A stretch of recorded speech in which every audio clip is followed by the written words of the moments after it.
Buongiorno da Sicilia 24, le principali notizie. A Palermo il relitto del Bayesian è stato completamente recuperato al mare di Porticello. Il veliero, affondato lo scorso agosto, resterà sospeso per consentire lo svuotamento dell'acqua. L'indagine per corruzione della Procura di Palermo dopo Galvagno, indagati 2 imprenditori e la portavoce del Presidente dell'Assemblea regionale. Il caso da giudiziario diventa anche politico. Rissa a colpi di mazze da baseball ad Acireale. Una trentina di ragazzi nel cuore del centro storico hanno aggredito 2 egiziani. Per la polizia il movente non sarebbe riconducibile all'odio razziale. Lotta agli incivili. A Catania blitz della polizia municipale contro chi abbandona rifiuti in strada e non rispetta le regole della raccolta differenziata. 150 multe a cittadini, uffici, banche e negozi. Non sei sola, a Palermo, associazione cittadini in sit-in per manifestare solidarietà alla procuratrice per i minori Caramanna, minacciata alla mafia. Disagi sulla A19, proseguono i lavori lungo l'autostrada Palermo-Catania, l'ANAS prevede code e rallentamenti nel fine settimana. Sport, si avvicina all'apertura ufficiale del calciomercato e le squadre siciliane sondano il terreno a caccia di rinforzi. Confermata per la prossima stagione la penalizzazione di 8 punti al Trapani.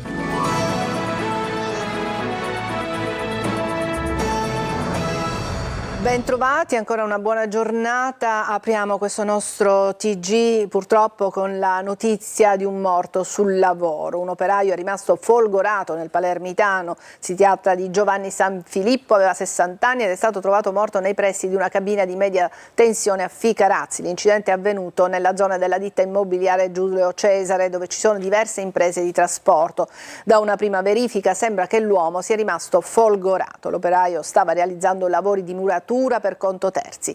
Sono intervenuti i tecnici Enel che hanno staccato l'impianto, le indagini sono condotte dai carabinieri. Sono intervenuti anche i sanitari del 118 che però hanno potuto solo constatare la morte, così come i vigili del fuoco. Sul luogo del decesso anche i tecnici dell'ASP dello Spresal. La cabina è stata sequestrata e la salma di Sanfilippo è stata portata all'Istituto di Medicina Legale per eseguire l'autopsia che sarà disposta dalla Procura di Termini Imerese. E adesso andiamo al Bayesian, è tornato a galla, riemerso dalle acque di Porticello. Le operazioni sono iniziate ieri pomeriggio e sono riprese all'alba di oggi e proseguiranno per tutta la mattinata. 10 mesi fa il naufragio del veliero in cui morirono 7 persone. Sentiamo Eva Spampinato. Alle 7 di questa mattina il Bayesian ha visto nuovamente la luce. Il mega yacht riemerge interamente dall'acqua dopo le operazioni di ieri che lo avevano portato a galla, 10 mesi dopo il naufragio al largo di Porticello nel Palermitano in cui morirono 7 persone. Questa mattina all'alba il veliero è stato sollevato dalle 2 grandi gru olandesi Ebu Lift. La nave sarà mantenuta in posizione elevata mentre i controlli e i preparativi verranno effettuati per il resto del fine settimana. Fanno sapere dalla TMC Marine, la società che si sta occupando delle operazioni di recupero del veliero. Già ieri l'imbarcazione era stata sollevata per inserire altre cime. Oggi dunque inizieranno le operazioni per svuotare l'acqua presente nello scafo. Da quel momento sarà possibile verificare la reazione dell'imbarcazione allo svuotamento. A bordo di una motovedetta sono arrivati il PM Raffaele Cammarano, che coordina le indagini, e i militari della Capitaneria che hanno condotto gli accertamenti. Attorno alla zona del recupero ci sono diverse motovedette della Capitaneria per controllare il tratto di mare e verificare che non vi sia versamento di carburante dall'imbarcazione. Sono presenti anche i tecnici dell'ARPA e si stanno utilizzando dei droni con raggi infrarossi che riescono ad intercettare il minimo rischio di inquinamento. In presenza di condizioni favorevoli, l'Ebu Lift 10 partirà dal cantiere nel corso della giornata di domenica verso il porto di Termini Imerese. Lì, dopo l'attracco, il Bayesian verrà sollevato sul lato sinistro dalla gru, alloggiato nella struttura in acciaio appositamente realizzata e attualmente in attesa in banchina. Si allarga l'inchiesta sull'uso dei fondi dell'ARS che vede indagato per corruzione il presidente Gaetano Galvagno e intanto il caso da giudiziario diventa anche politico. Manlio Viola.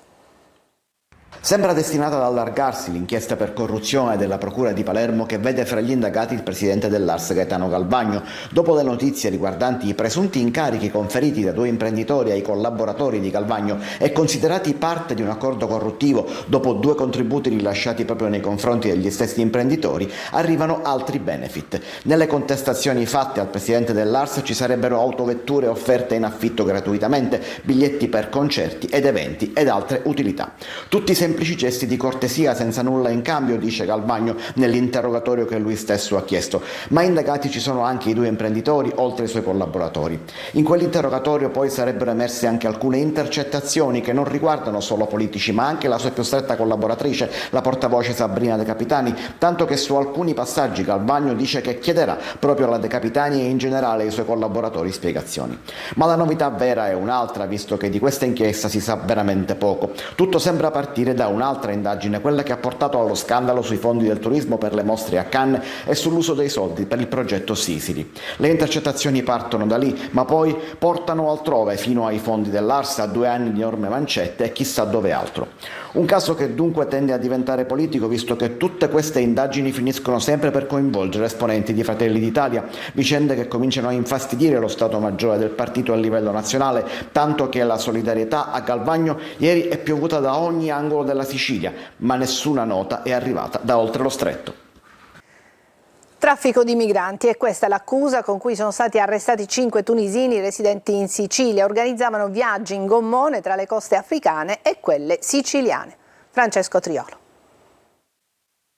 Un'organizzazione ramificata in tutta la Sicilia, ma che aveva la sua base operativa nel Messinese tra Capodorlando e Patti e che era specializzata nel traffico di migranti tra la Tunisia e la Sicilia. Con l'accusa di immigrazione clandestina, i carabinieri dei comandi provinciali di Messina e Trapani hanno così arrestato 5 tunisini tra i 25 e i 42 anni. L'indagine, coordinata dalla Procura distrettuale di Messina, ha documentato l'esistenza della banda che avrebbe stabilmente organizzato traversate in mare dietro compenso di denaro attraverso l'utilizzo di gommoni dalle coste tunisine a quelle siciliane. Gli scafisti, non curanti della pericolosità delle traversate, si adoperavano al fine di far salire il maggior numero di migranti a bordo delle imbarcazioni. Accertato anche un episodio avvenuto lo scorso 12 giugno sulla costa trapanese, quando i 5 indagati avrebbero trasportato dalla Tunisia circa 20 migranti che dall'arrivo sulla spiaggia sono stati individuati e rintracciati dai carabinieri di Marsala e Mazzara del Vallo. Gli stranieri, tutti tunisini, tra cui 2 donne e 5 minori, sono stati soccorsi e condotti presso il CPR di Trapani, ma così si è riusciti a delineare gli assetti e la ripartizione organizzativa dei ruoli dei singoli componenti. Tra gli arrestati anche il 31enne tunisino che lo scorso 9 marzo era evaso dal carcere di Barcellona. Ai 5 viene contestata anche l'aggravante della disponibilità di armi. Nel cuore del centro storico di Acireale è scoppiata una maxi rissa. 30 giovani armati di mazze da baseball, bottiglie, spranghe hanno aggredito 2 giovani egiziani, ma per la polizia la rissa, la lite non sarebbe scoppiata per motivi razziali. Eva Spampinato.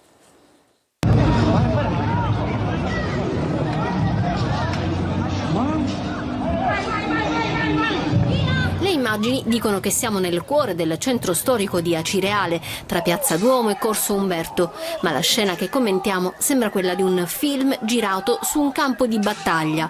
Spranghe, bottiglie e mazze da baseball, le armi di scena. Ma non è un film, è un video verità girato live poco dopo la mezzanotte di ieri da chi lo ha poi pubblicato sulla pagina Acireale Social.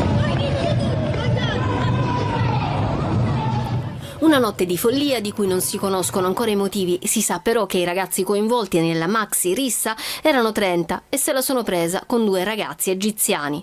Tutto davanti agli occhi di tanti clienti dei bar e dei ristoranti che in quelle ore affollavano i locali della movida Cese. Proprio i clienti avrebbero evitato il peggio mettendosi in mezzo tra gli aggressori e le vittime. Secondo la polizia, che sta effettuando le indagini, l'aggressione non sarebbe avvenuta per motivi razziali, ma le indagini continuano per risalire ai motivi di così tanta violenza. A Catania lotta alle persone che abbandonano i rifiuti in strada. La polizia municipale in azione contro gli incivili. Nei sacchetti dell'indifferenziato è stato trovato di tutto. 150 le multe elevate a cittadini ma anche a uffici, banche e negozi. Tonino De Mana. Un blitz in piena regola con decine di operatori della polizia municipale in borghese per stanare gli incivili dei rifiuti. Catania dichiara guerra agli zozzoni che d'ora in poi dovranno tenere bene gli occhi bene aperti per non incorrere in pesanti sanzioni. 150 sono stati già beccati e dovranno pagare una multa di 333 euro. Non certo bruscolini. Nell'indifferenziato c'era di tutto e a cadere nella rete sono stati anche uffici e banche. È la cosa che ci ha più sorpreso, diverse uffici, banche, assicurazioni, che anche ai supermercati che in dispregio dell'ordinanza non effettuano la raccolta differenziata, e su questo stiamo un po' svolgendo un'azione di controllo più puntuale. Ma cosa avete fatto? Controlli sacchetto per sacchetto? Abbiamo aperto i sacchetti e abbiamo visto che all'interno dei sacchetti c'erano dei rifiuti che invece non ci dovevano stare. Repressione e prevenzione, secondo il vicecomandante Blasco. Ed è stata importante proprio per far capire che la presenza della Polizia Municipale non è soltanto teorica ma veramente pratica. Il sindaco Tarantino è stato di grande impulso per questa operazione. Noi abbiamo tradotto quella che era la volontà dell'amministrazione. Senza divise e senza mezzi di servizio riconoscibili, 18 ispettori e agenti dell'ambientale hanno presidiato le arterie più frequentate e simboliche della città, da Corso delle Province a Viale 20 Settembre, da Corso Italia a Viale Gabriele D'Annunzio. L'obiettivo è liberare la città da montagne di rifiuti e soprattutto dall'illegalità.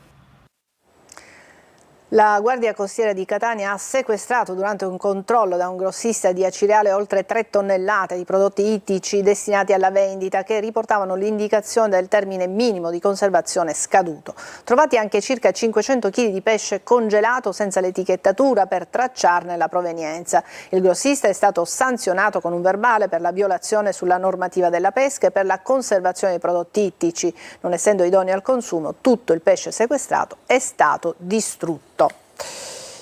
Non sei sola, questo è lo slogan e questa la frase con cui è stata manifestata solidarietà alla procuratrice dei minori di Palermo Claudia Caramanna, che è stata appunto minacciata dalla mafia. Cittadini e associazioni hanno voluto manifestare la loro vicinanza con un sit-in. Marco Gullà. Una manifestazione di affetto, di solidarietà nei confronti della procuratrice per i minorenni di Palermo Claudia Caramanna, minacciata ancora una volta di morte. L'ultimo episodio risale agli inizi di giugno, quando in un fascicolo è stato trovato un ritaglio di giornale con la foto di Giovanni Falcone e la scritta Caramanna, segnata con una croce grande e 3 piccole. La pioggia caduta sul capoluogo questa mattina non ha fatto desistere i tanti cittadini che davanti al carcere Malaspina hanno espresso la loro vicinanza alla Caramanna. Noi non possiamo delegare ad altri quella che è la vita normale di un paese, non è possibile che chi fa bene il suo lavoro e chi cerca di contrastare le mafie su tutte le dimensioni, col lavoro che ha fatto la procuratrice è stato un pezzo importante, venga minacciato in questo modo all'interno del tribunale, all'interno dei suoi spazi di lavoro. Quindi noi abbiamo chiamato la comunità a partecipare, a solidarizzare con la dottoressa Caramanna. L'estate scorsa, sempre vicino all'ufficio della procuratrice, era stato trovato un altro messaggio di minaccia: devi smetterla di occuparti dei figli degli altri, recitava il testo. Non possiamo che sostenerla in questo momento particolarmente difficile, come lo è tutto il suo lavoro. Lo facciamo ovviamente con la anche quotidianità dell'azione della nostra rete organizzativa. Oggi siamo qui anche per testimoniare l'impegno su un programma che è Liberi di Scegliere, l'opportunità veramente nuova di dare un'alternativa alle famiglie, alle madri, ai figli, alle figlie che provengono da contesti mafiosi. Quindi insieme la giustizia e le organizzazioni devono per forza unirsi per questo medesimo obiettivo. Nuova udienza del processo per scambio elettorale politico-mafioso all'ex senatore del PD Nino Papania, che ha partecipato in videoconferenza dal carcere Pagliarelli di Palermo. Laura Spanò.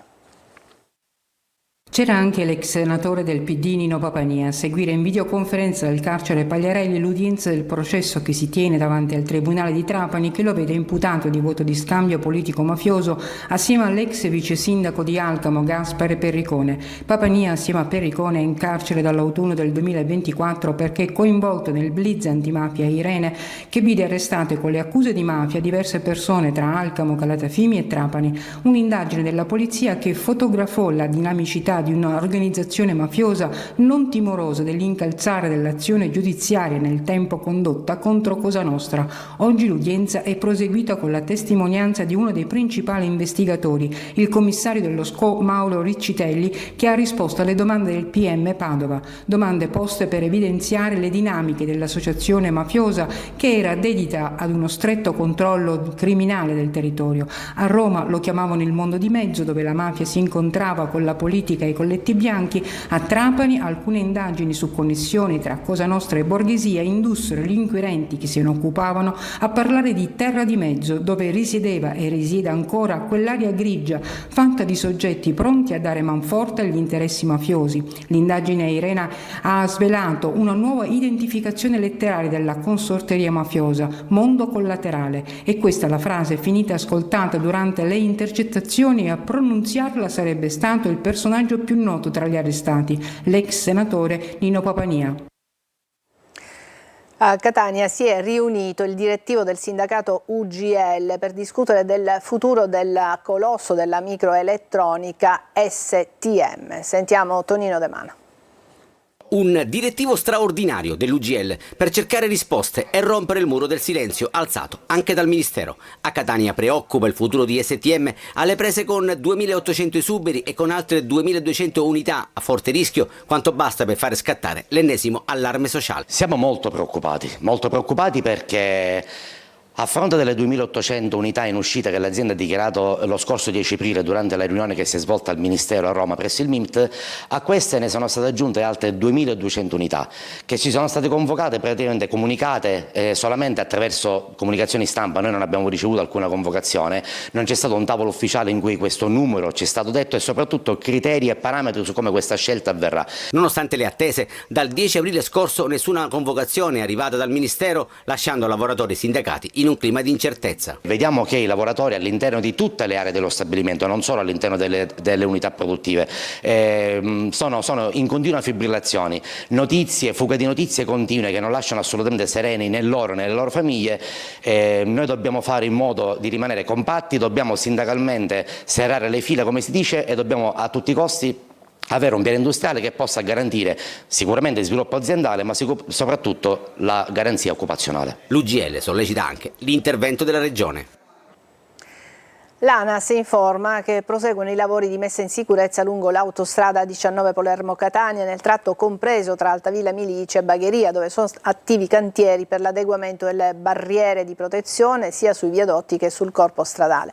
Restano così possibili disagi alla viabilità durante questo fine settimana, in particolare oggi nella mattinata per l'aumento dei flussi veicolari in uscita da Palermo in direzione delle vicine località di mare. Rallentamenti sono previsti anche dal primo pomeriggio di domenica. Le criticità maggiori sono attese a partire dalle 15 di domani fino a tarda serata. Anche durante questo fine settimana dunque l'ANAS metterà a disposizione personale aggiuntivo per fluidificare il traffico e assistere gli utenti. Adesso una breve pausa e poi ci vediamo tra pochissimo.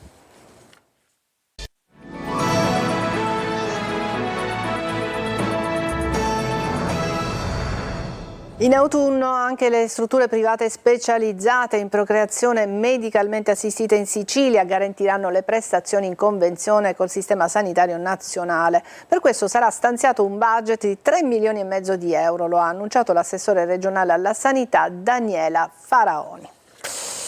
E dopo i tragici fatti di cronaca avvenuti a Mister Bianco e a Messina, i riflettori si sono accesi sulla depressione postpartum. Al Palazzo della Cultura di Catania l'incontro pubblico, disagio sociale e depressione postpartum, il ruolo delle parti sociali. Una tavola rotonda per analizzare una condizione psicologica che colpisce sempre più donne. Emanuela Corsi. Tristezza, senso di inadeguatezza, ansia e nei casi più gravi idee suicide o infanticide. La depressione postpartum è una patologia che affligge sempre più donne alle prese con la maternità. E arrivare anche a sintomi di tipo suicida o omicida avviene anche entro un anno dal parto, quindi questo sta a indicare che è un fenomeno che non si controlla in pochi giorni. I recenti casi di cronaca avvenuti in Sicilia, a Mister Bianco dove una bimba di 7 mesi è stata gettata dal terrazzo e a Messina dove una una madre si è lanciata dal balcone con la figlioletta di 3 mesi, hanno acceso i riflettori su un disagio sempre più diffuso tra le neomamme. Per questo è fondamentale riconoscere subito i segnali che possono manifestarsi anche durante la gravidanza. È il segnale in cui la donna non è partecipe nell'ambiente e cerca ovviamente di rimanere completamente assente. E quindi, oppure per esempio la donna anziché incrementare il peso lo perde in gravidanza, oppure la donna che non dorme ed è inquieta. Non c'è una fascia di popolazione privilegiata tra virgolette nel senso buono del termine che è più a rischio, ma trasversalmente qualsiasi donna può trovarsi in una condizione di svantaggio emotivo ma anche sociale. Prevenzione, sostegno familiare e sanitario sono fondamentali per aiutare le mamme a vivere serenamente la propria maternità. Se non si tiene conto del puzzle non riusciremo a comprendere pienamente come si manifesta, da dove deriva e quali sono le categorie più a rischio. E domani sarà una domenica dedicata allo sport e alla solidarietà con la partita più bella del mondo, Super Hero Edition. La giornata inizierà sul campo di Canale in Piemonte con un torneo di 6 squadre miste di ragazzi e ragazze guariti da tumori provenienti dai centri di oncoematologia pediatrica d'Italia, tra loro quelli dell'ospedale Rodolico San Marco di Catania. La delegazione di Catania è organizzata dall'associazione Angelica, la Forza del Sorriso, che sostiene le spese per il viaggio e tutto quanto sia necessario. Adesso una brevissima pausa e poi il calcio. A tra poco.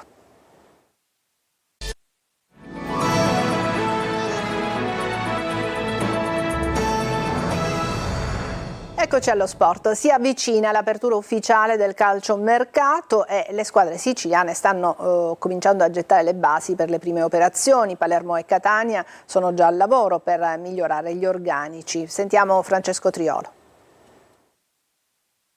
Sono 3 gli obiettivi che il Palermo segue sul mercato, confidando di metterli a disposizione il tecnico Filippo Inzaghi già dal ritiro in Valle d'Aosta. Il primo è quello del trequartista Antonio Palombo del Modena, la trattativa è in fase avanzata, quindi per la difesa attenzione a Tommaso Augello, sotto contratto con il Cagliari, con cui si discute anche di Nicolas Viola. Poi si proverà a riportare il rosanero Audero, rientrato per fine prestito dal Como.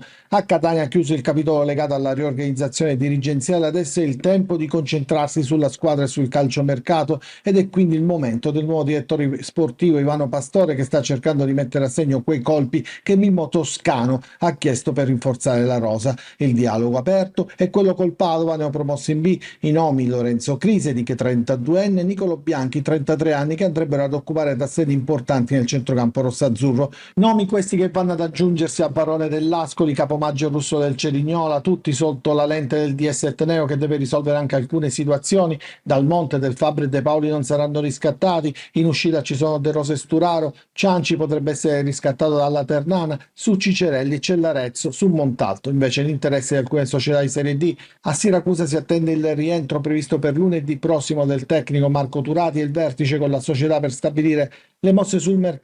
Si lavora intanto al prolungamento del difensore argentino Sus. In Casa Trapani era attesa la sentenza della Corte federale d'appello a sezioni unite, che ha respinto il reclamo dei Granata, confermando la penalizzazione di 8 punti in classifica da scontare nella prossima stagione. La società era stata sanzionata lo scorso 29 maggio dal Tribunale federale nazionale per una serie di violazioni di natura amministrativa. Era l'ultima notizia, ci fermiamo qui, grazie per l'attenzione, vi auguro una buona giornata, prossima edizione di Sicilia 24 alle 14.